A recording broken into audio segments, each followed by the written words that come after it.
Hello, नमस्कार मंडळी. खूप दिवस झाले ना मी हा फोटो शोधत होते. का माहितीये का? कारण खूप जणांना विश्वास नव्हता की माझं वजन एवढं वाढलं होतं. तर फायनली मला काल एक 2-3 दिवसापूर्वी हा फोटो सापडला आणि काल माझ्या लक्षात आलं की आपण आता हा व्हिडिओ काढलाच पाहिजे. कारण की माझं एवढं पोट वाढलेलं असं तुम्हाला विश्वास का बसत नाही? कारण माझं आता तेवढं पोट दिसत नाही. आता मी तुम्हाला एक गोष्ट आधीच सांगितली होती की मी YouTubeवर तेव्हा आले जेव्हा माझ्यामध्ये थोडासाच कॉन्फिडन्स आलेला. थोडासा कॉन्फिडन्स आलेला म्हणजे माझं वजन 103 किलो होतं. डिलिव्हरी झाल्यानंतर एक 84 किलो झालं आणि 84 वरून मी 76-78 किलोवर काहीतरी आले. तेव्हा मी YouTubeवर सुरुवात केली यायला आणि तुमच्यासमोरच मी एक 10 किलो वजन कमी केलं. म्हणजे मी 6 महिन्यामध्ये टोटल 18 किलो किंवा 17-18 किलो वजन कमी केलं. बरोबर का? सगळं वजन कमी झालं, पण सगळ्यांना विश्वास का बसत नाही? कारण माझं सी सेक्शन झालेलं आहे आणि सिझेरियन डिलिव्हरी होऊन सुद्धा मी पोटाची चरबी कशी कमी केली?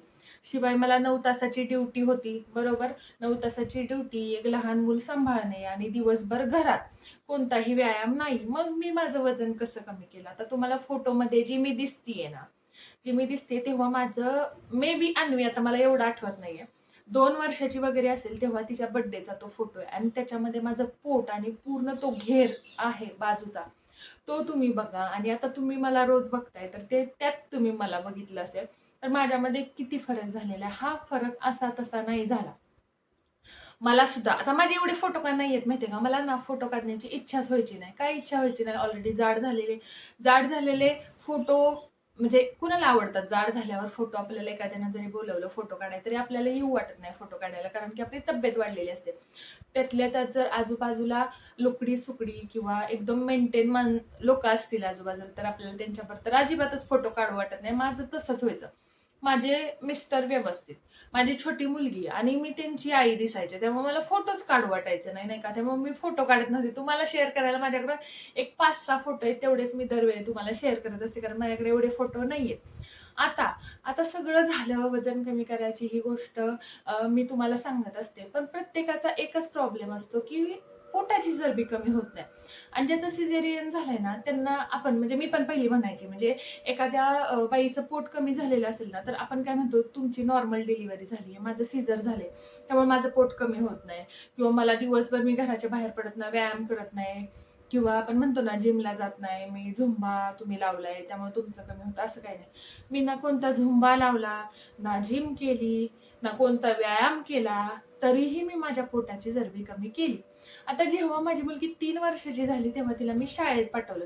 तिला मी शाळेत पाठवण्याचं कारण, की मी घरात माझं ऑफिसचं काम, पोरगी घरात दरवाजा बंद आणि त्याच्यामुळे तिला बोलता कसलंच येत नव्हतं. आता भयंकर बोलते, पण तेव्हा तिला बोलताच येत नव्हतं आणि माझं वजन वाढल्यामुळं ना मला थोडासा स्ट्रेसचा प्रॉब्लेम व्हायला लागलेला. म्हणजे मी गोळ्या सुद्धा खाल्लेल्या आहेत बरं का त्याच्या. मला म्हणजे माहित नाही काय व्हायचं, पण मला आतली आत घरात बसून त्रास व्हायचा. म्हणजे एखादं पार्सल आलं किंवा एखादा भाजी जरी आणायची म्हणली ना, तरी पण मी बाहेर जाऊ शकत नव्हते. मी सगळं मिस्टरांवर डिपेंड होते. कारण लहान मुलगी घेऊन कुठं बाहेर जाऊ. आणि त्यामुळे ना मी बाहेरच पडली नाही. जवळ-जवळ मला आणि वेळ पण मिळायचा नाही. माझा सगळा दिवस त्या घरातल्या कामात आणि ऑफिसमध्ये जायचा. याच्यामुळं माझं वजन म्हणण्यापेक्षा माझा स्ट्रेस वाढत गेला आणि माझा स्ट्रेस वाढल्यामुळं माझं वजन वाढत गेलं. आता वजन तर मी कमी केलंच, पण मी माझ्या पोटाची चरबी कशी कमी केली, हेच आजच्या व्हिडिओमध्ये मी तुम्हाला सांगणार आहे. त्यामुळं तुम्ही जर नवीन असाल, तर मी तुम्हाला सांगते, मी भाग्यश्री मॉम्स किचन जॉय या चॅनलवर हेल्थ आणि फिटनेस रिलेटेड माझे स्वतःचे अनुभव शेअर करत असते. तर तुम्हाला हा व्हिडिओ पूर्ण आवडला, तर नक्की चॅनलला सबस्क्राईब करा. अगदी एकदम स्ट्रिक्ट अशा टिप्स मी कधी देत नाही. जे मी केलंय ते सांगते. मी मिडल क्लास नॉर्मल महाराष्ट्रातल्या फॅमिलीमधली आहे ना, आपल्याकडे जसं खाल्लं जातं तेच मी खाल्लेलं आहे. काही वेगळं असं डाएट केलेलं नाहीये. पण छोट्या-छोट्या गोष्टी मी ज्या पाळल्या त्याच तुम्हाला मी सांगते. आता जेव्हा माझी मुलगी शाळेला जायला लागली, तेव्हा मी स्वतःवर अभ्यास करायला लागले. स्वतःवर अभ्यास म्हणजे काय, की एखादी गोष्ट करण्याच्या आधी मी कोणत्या चुका करतीये, ते पण जाणून घेणं गरजेचं आहे. म्हणजे तुम्ही जरी की म्हणजे आपण सगळं करतो, पण आपण कुठेतरी चुकत असतो. मग ती चूक आपली सुधारली पाहिजे. मग आता माझी चुका काय व्हायच्या, ते मी तुम्हाला सांगते. मला सवय काय होती, सकाळी उठलं की पहिलं ब्रश करून खायचं चहा, बिस्किट, चहा, खारी आणि त्याच्यावर मस्तपैकी साई. तूप कधी बनवलं नाही, सगळी साई आतापर्यंत मीच खाल्लेली. आता आतापर्यंत म्हणजे तेव्हा खायचे. आताही कधीतरी खाते बरं का, असं काही नाही. मग साई खाण्याची मला सवय होते.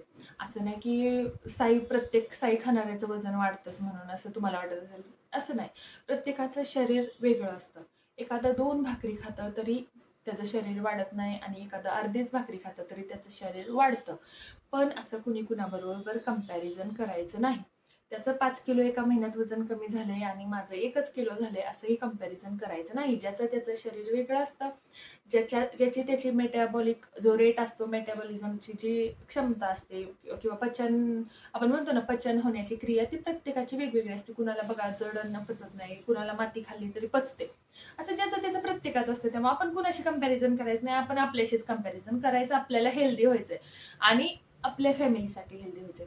त्यामुळे मी काय केलं, मी स्वतःच्या चुका काढायला सुरुवात केली. तर मी माझ्या चुका लिहून ठेवायला लागली. असंही माझ्या घरामध्ये मला चुका होऊ नये, मी सगळं व्यवस्थित पाळावं म्हणून असं पानं चिकटवत असते. तुम्ही तुमच्या घरामध्ये पानं चिकटवू शकता.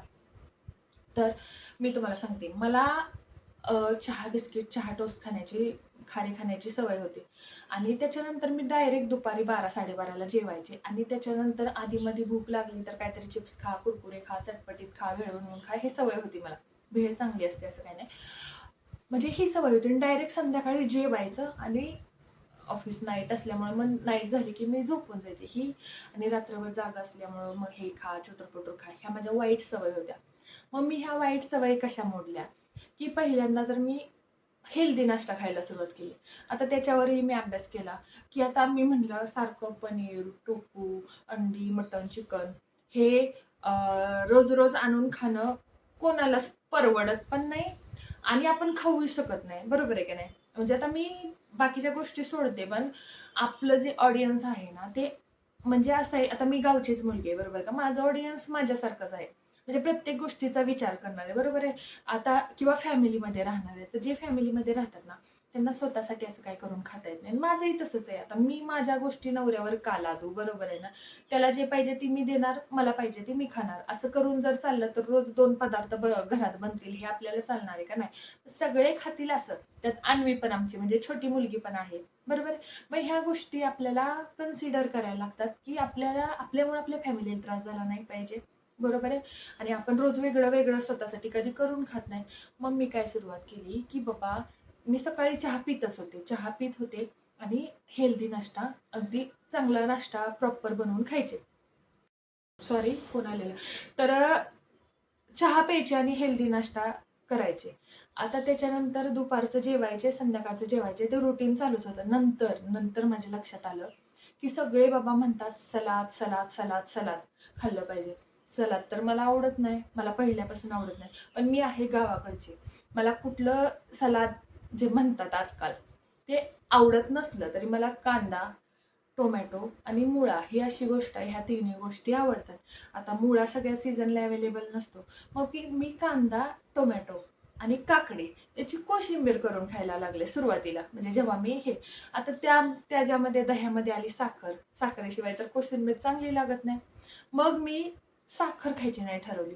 मग साखरेऐवजी मी थोडासा मध वापरायला लागले, थोडासा गूळ वापरायला लागले. अशा छोट्या-छोट्या मी गोष्टी करायला लागले. आता सगळ्यात मोठी महत्त्वाची गोष्ट होती ती म्हणजे ती म्हणजे चहा. आता चहा सोडायचा कसा? चहा सुरुवातीला सुटत नाही आपल्याला. खूप त्रास होतो. चहा सोडल्यावर डोकं दुखायला लागतं, कशात लक्ष लागत नाही. आपल्याला अशक्तपणा आल्यासारखं वाटतं कारण त्याची एक आपल्याला आपण म्हणतो ना, दारूची जशी नशा असते तशी त्याची नशा. एखाद्या बाईला मिसरी घासल्यानंतर काम जमतं, तसं एक सवय लागलेली असते. आपल्याला ही सवय मोडणं कठीण जातं. खूप जणांना चहा सोडणं अवघड जातं. हा चहा सोडणं अवघड सगळ्यांना जातं. पण मी एक गोष्ट सांगू का तुम्हाला? कधीच डायरेक्ट कोणती गोष्ट सोडायची नाही. हळू-हळू सोडायची. म्हणजे काय करायचं? आता आपल्याला नॉर्मल व्यक्तींना 2 कप चहा पिण्याची सवय असते सकाळी आणि संध्याकाळी. आपण काय करायचं? सकाळी एक, संध्याकाळी 1 कप चहा पितोय. एक 4 दिवस काय करायचं? त्या चहाबरोबर काहीच खायचं नाही. परत पुढच्या 4 दिवस काय करायचं माहिती आहे का? 1-1 कप चहा घेतोय ना, सकाळी अर्धा, संध्याकाळी अर्धा कप घ्यायला सुरुवात करायची. त्याच्यानंतर काय करायचं? सकाळी उठल्या-उठल्या चहा लागतोय ना, सकाळी उठल्या-उठल्या चहा प्यायचा. संध्याकाळी चहा पिण्याचे किंवा क्रेव्हिंग झाली, की आपलं बाहेर चालायला जायचं काहीतरी खाऊन थोडंसं किंवा 1 ग्लास पाणी भरून. कधी-कधी भूक लागलेली नसते, क्रेव्हिंग होत असते आणि ॲक्चुअलमध्ये खरंच भूक लागलेली असेल, तर काहीतरी हलकं-फुलकं स्नॅक, हेल्दी स्नॅक वाटाणे म्हणा, चणे, भाजलेले फुटाणे हे खायचं, पाणी प्यायचं आणि बाहेर चालायला जायचं. तसंच हळूहळू करत त्या चहाचं, साखरेचा चहाचा, गुळाचा चहा अर्धा अर्धा कप घ्यायला सुरुवात करायची. आणि फायनली नाही सुटला तर नाही सुटला, अर्धा कप गुळाचा चहाची सवय लावायची. एवढ्यानं काय होत नाही. पण साखर साखर जर सोडली ना, साखर मी जेव्हा सोडली, माझे खूप असे फोटो आहेत ज्याच्यावर तुम्हाला माझे पिंपल वगैरे दिसतील, स्किन सुद्धा खराब झालेली. साखर सोडली की माझी स्किन एकदम क्लिअर झाली. ॲक्च्युली ड्राय स्किन असल्यामुळे मला पिंपल येत नव्हते, पण माझं वजन वाढलेलं त्याच्यामुळं मे बी हार्मोनल चेंजेसमुळं मला पीसीओडी पण, पिरियड्स पण व्यवस्थित येत नव्हते. त्यामुळे माझ्या तोंडावर चेहरा पण माझा खराब झालेला. त्यामुळे मी साखर हळूहळू कमी करायला सुरुवात केली. आता माझा चॅनल होता रेसिपीजचा. मला आवडायचे वेगवेगळे पदार्थ खायला. मग सारखी मैद्याची रोटी व्हायची. ग्रेव्हीची भाजी केली की मैद्याची रोटी, ग्रेव्हीची भाजी केली की मैद्याची रोटी. ही चूक माझ्या लक्षात आली. मी मैदा घरातून काढून टाकला. शेवटचं काय केलं असेल, त्याच्यानंतर माझ्या घरामध्ये वजन मी कमी करायला 3 वर्षाची मुलगी असताना, आता माझी मुलगी 6 वर्षाची आहे, तेव्हापासून आम्ही घरात कधीच मैदा आणला नाही. माझ्या व्हिडिओत जाऊन बघा तुम्ही, कोणतेही कुठल्याच गोष्टीत माझ्या मैदा नाही. अजिबात नाहीये मैदा. आता मग मी गोड पूर्णच सोडलं का नाही. मंगळवारी माझा उपवास, मंगळवारी मी खीर खाल्ली. असं नाही की मी पूर्णतः सगळं सोडलं. पण जी कॉमन गोष्ट आहे ना, चहा, ती मी सोडली. आता एवढं करून चालायचं नाही म्हणलं, आपण सगळं खातोय, व्यवस्थित प्रोटीन घेतोय. प्रोटीनमध्ये कडधान्य, डाळी, पनीर आणि नॉनव्हेज हे माझ्या प्रोटीनमध्ये असतं. फक्त मी कधी नॉनव्हेज दाखवू शकत नाही व्हिडिओमध्ये, कारण माझं आडनाव काय आहे ते बघा ना. ॲक्च्युली माझं लव्ह मॅरेज झालेलं आहे आणि मी ऑलरेडी लहानपणापासून खाते, सगळे खातात, पण मला दाखवता येत नाही. कसं गावाकडचे पण लोक व्हिडिओ बघतात ना, पण थोडंसं त्याचा इश्यू होऊ नये म्हणून मी नाही दाखवत कधी. ते समजून घेतात, पण मी नाही दाखवत. मला नाही असं आवडत दाखवायला. कोणत्या गोष्टीने इश्यू होऊ नये असं मला वाटतं. तुम्हाला जर असं वाटत असेल ना, तर मी नॉनव्हेज खाते, कारण खूप जणांना असं वाटतं की तू फक्त नाही का व्हेजिटेरियन फूड खातीये म्हणून तुझं वजन पटकन कमी होतं, असं नाहीये. मी सगळं खाते. तर म्हणून तर काय काय व्हिडिओ काय काय डेटचे व्हिडिओ स्किप होतात ना माझे, जेव्हा मी रुटीन शेअर करते तेव्हा. हां, तर सगळ्यात महत्त्वाची गोष्ट ज्यानं मला असं वाटतं माझ्या वजनाचा 70% भाग आहे ना, तो कमी झाला आहे, माझं पोट कमी झालंय, तो म्हणजे चालणं. आता सुरुवातीला मी सर्च करायचे 2,000 पावलं चालायला किती वेळ लागेल, 10,000 पावलं चालली तर किती वजन कमी होईल, 20,000 चालली तर किती होईल, जास्त चाललं तर शरीरावर परिणाम नाही ना होणार, असं केलं तर असं होईल का, तसं केलं तर तसं होईल का. तर त्यातून माझ्या असं निदर्शनास आलं की 10,000 पावले जर तुम्ही व्यवस्थित चालले तर तुम्हाला 2 तास लागतात. मग हे 2 तास मला 2 तास लागत नव्हते. त्याच्यामध्ये दिलेले 2 तास, पण मला 3 तास लागत होते बरं का. आता जे खरं ते खरं. मला काय 2 तासात माझे खरंच कधी कंप्लीट पावलं झालं नाहीत. खूप जणांच्या कमेंट येतात, माझं 1.5 तासात होतं, माझं 2 तासात होतं, पण मला तर 3 तास लागतात. तर आता मग 3 तास मला ॲक्च्युअली का लागायचे माहिती आहे का? मी मस्तपैकी मोबाईल बघत, बघत, बघत चालायचे हळू आणि कुठं लांब जायचे नाही. इथल्या इथे चालायचे. नंतर मी काय करायला लागले, अन्वी जशी आधी छोटंसं प्ले ग्रुपला 2च तास शाळा असते ना, त्यामुळे व्हायचं नाही. ती जेव्हा नर्सरीला गेली 3 तास मे बी 9 ते 12 स्कूल झालं, तेव्हा मग मी बाहेर पडायला सुरुवात केली. जेव्हा 1 वाजेपर्यंत स्कूल झालं, तेव्हा तर ती शाळेला गेली की मी डायरेक्ट इथून गणपती मात्यापर्यंत चालायला जायचे. 7-8 किलोमीटर माझं रोजचं चालणं व्हायचं आणि त्याच्याचमध्ये माझं 10 किलो वजन कमी झालं. आणि पोट जे म्हणतात ना बॅगचं जे भरलेलं आहे ते सगळं सगळं माझं अगदी व्यवस्थित सडपातळ, काठी आपण म्हणतो सडपातळ माझे शरीर व्हायला लागलं. आता ते मला शोभून दिसतं का नाही हे मला माहित नाही, कारण काही काही जणांना मी थोडंसं वजन कमी केलं की थोडंसं त्यांना असं वाटतं वजन नाही मेंटेन, कारण त्यांनी मला तब्येतवालीच बघितलेली आहे. पण माझ्या शरीराला हलकं वाटतं, हे महत्वाचं आहे. सायटिकाचा त्रास माझा गेला. सगळ्यात महत्त्वाचं म्हणजे पिरियड्स रेग्युलर यायला लागले. पिरियड्स येत नव्हते कारण माझं वजन वाढलेलं. स्ट्रेस जो येत होता ना मला, स्ट्रेस, आत्ता बघा जॉब सोडलेला आहे, तरी पण मला ॲक्च्युली आला पाहिजे मला स्ट्रेस, तरी पण नाही. जेव्हा शरीर तुमचं हलकं, मोकळं, मन मोकळं होतं ना, तेव्हा नाही तुम्हाला स्ट्रेस येत. कारण मला कामाची सवय, मी अशी शांत बसू शकत नाही. पुस्तक वाचा, अभ्यास कर, मला सवय आहे. त्यामुळे पण मला थोडीशी मी स्ट्रेस फ्री झाली आहे जेव्हापासून माझं वजन कमी झालं. नाही तर मी एवढ्याशा गोष्टीचं टेन्शन घ्यायचे. तुम्हाला पण सवय सवय असेल तर नक्की कमेंट करा. आणि सगळ्यात बेसिक तुम्हाला गोष्टी सांगते, म्हणजे महत्त्वाचं म्हणजे साखर, मैदा, बाहेरचे पदार्थ अजिबात खाल्ले नाही मी. महत्त्वाचं म्हणजे चालले, चावून चावून खाल्लं, पाणी व्यवस्थित पिले, स्ट्रेस फ्री राहिले, ध्यान केलं, आपण म्हणतात ना, देवाचं ऐकायचं, देवापाशी बोलायचं, देवापाशी मन मोकळं करायचं. कुणापाशी मन मोकळं नाही करू वाटत आहे. देवापाशी मन मोकळं करायचं, मंदिरासमोर बसून आतल्या देवाला गोष्टी ओपनली बोलायच्या, मनात गोष्टी कधी ठेवायच्या नाहीत, तरी त्याचा वजनावर परिणाम होतो. त्यामुळे ह्या सगळ्या गोष्टी महत्त्वाचं म्हणजे चालणं, व्यायाम करणं किंवा चालणं म्हणजे शरीर ॲक्टिव्ह ठेवणं खूप महत्त्वाचं असतं. ह्याच सगळ्या गोष्टी छोटी-छोटी वाटतात हां, तुम्हाला समजा छोट्या एवढी ह्यानं कसं वजन कमी होईल? पण याच गोष्टीनं वजन कमी झालेलं आहे माझं. तर त्यामुळं तुम्हाला सांगते, की ह्या गोष्टी तुम्ही फॉलो करून बघा. काही वेगळं करण्याची गरज नाही. बघा तुम्हाला तुमच्या वजनामध्ये आणि पोटाच्या चरबीमध्ये फरक दिसतो का नाही? व्हिडिओ आवडला असेल तर नक्की कमेंट करा, की व्हिडिओ आवडला म्हणून आणि जर आवडला नसेल तर नाही आवडला म्हणून सुद्धा कमेंट करा. काय चुकलंय ते सुद्धा कमेंट करत जा मला.